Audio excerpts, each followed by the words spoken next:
Sedangkan 667.000 merupakan jumlah bunga untuk 1 bulan sisanya.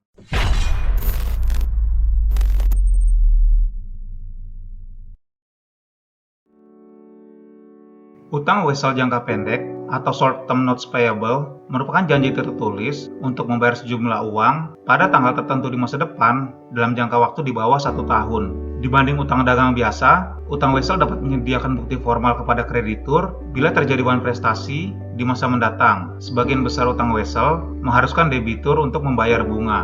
Beberapa transaksi yang dapat menimbulkan utang wesel adalah pembelian persediaan atau apapun itu secara kredit dan peminjaman uang oleh perusahaan, baik lembaga bank maupun lembaga non-bank. Nah, terkait pembelian kredit, utang wesel dapat juga digunakan untuk memperpanjang jangka waktu utang usaha dengan menawarkan wesel bayar berbunga. Inilah yang akan saya bahas pada sisa video ini.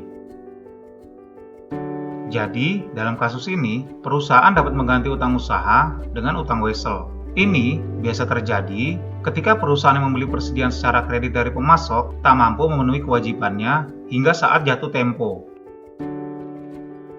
Asumsikan pada tanggal 1 Oktober 2020, PT XYZ membeli secara kredit persediaan barang dagang dari PT ABC senilai 100 juta dengan syarat 2/10 N/30. Atas hal tersebut, PT XYZ mencatatnya dengan mendebit persediaan sebesar 100 juta dan mengkredit utang dagang sebesar 100 juta.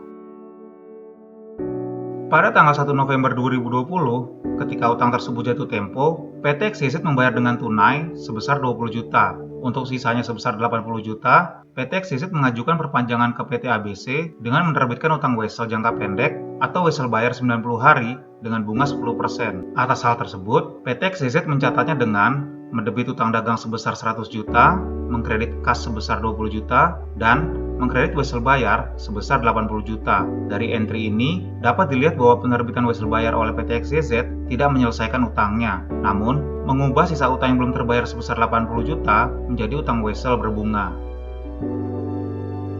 Perlu dipahami bahwa jatuh tempo wesel bayar pada 31 Januari 2021 melewati periode cut-off laporan di 31 Desember 2020. Berdasarkan prinsip akrual, maka PT XYZ perlu mengakui beban bunga yang sudah berjalan hingga tanggal 31 Desember 2020 meskipun bunga tersebut baru akan dibayar ketika jatuh tempo pada tanggal 31 Januari 2021. Entry atas pengakuan bunga akrual tersebut adalah beban bunga didebit sebesar 1,33 juta dan utang bunga dikredit sebesar 1,33 juta. Beban bunga atas wesel bayar di tahun 2020 tersebut dihitung dengan membagi periode bunga yang telah berjalan 60 hari dengan hari dalam setahun yaitu 360 hari, kemudian hasilnya dikalikan dengan bunga setahun yaitu 10% dan hasilnya lagi dikalikan lagi dengan pokok wesel sebesar 80 juta.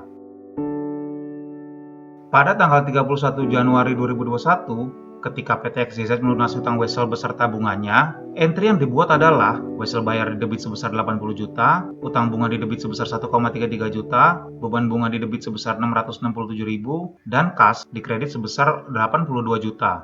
Utang bunga 1,33 juta sendiri timbul saat pengakuan beban bunga pada akhir periode yang entry jurnalnya telah dibuat sebelumnya. Sedangkan 667.000 merupakan jumlah bunga untuk 1 bulan sisanya pada bulan Januari 2021 yang dihitung dengan membagi periode bunga sisa 30 hari dengan hari dalam setahun yaitu 360 hari, kemudian hasilnya dikalikan dengan bunga setahun yaitu 10% dan hasilnya dikalikan lagi dengan pokok wesel 80 juta. Sekian video dari Financial Post mengenai akuntansi atas wesel bayar. Jika dirasa bermanfaat, please like, subscribe, and share this video. Sampai jumpa di video lainnya.